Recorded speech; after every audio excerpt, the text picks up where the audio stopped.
নমস্কাৰ আপোনালোক সকলোকে বিশেষকৈ গহপুৰ বাৰ্ষিক এই ভোগালী বিহুৰ অভিনন্দন জনাইছোঁ, ওলগ জনাইছোঁ।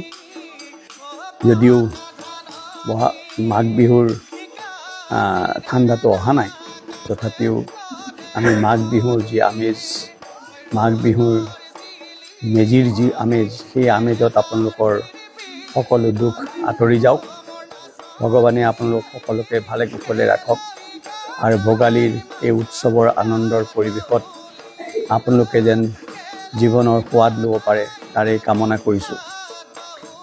বহাগৰ আগতে এই বিহুৰ ভোগালী বিহুৰ যি পৰিৱেশ, এই পৰিৱেশত অসমৰ চাৰিওদিশে আমাৰ এক আনন্দৰ পৰিৱেশ হয়, কাৰণ সকলোৱে খেতি চপাই লৈছে আৰু খেতিৰ পিছতে আমি সকলোৱে নতুন শাক পাচলি, নতুন পথাৰৰ চাউল, ধানৰ চাউল সেয়া লৈ আমি সকলোৱে আনন্দ কৰোঁ।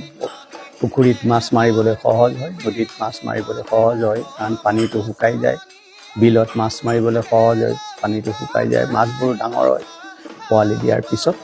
গতিকে এনে এটা অসমৰ পৰিৱেশত আমি যি ভোগালী বিহু উদযাপন কৰোঁ, সেয়া অতি পৰিৱেশৰ লগত খাপ খোৱা, আৰু তাকেই কৰি আমি অসমৰ এই সংস্কৃতি সমাজৰ এই নিয়মবোৰ আমি বজাই ৰাখিছোঁ আৰু সকলোকে সেই তাকেই আনন্দ কৰি আপোনালোকক আজিৰ গধূলিটো, অহাকালি বিহুটো যাতে উপভোগ কৰিব পাৰে, তাৰ বাবে সকলোৰে ওচৰত আহ্বান কৰিছোঁ।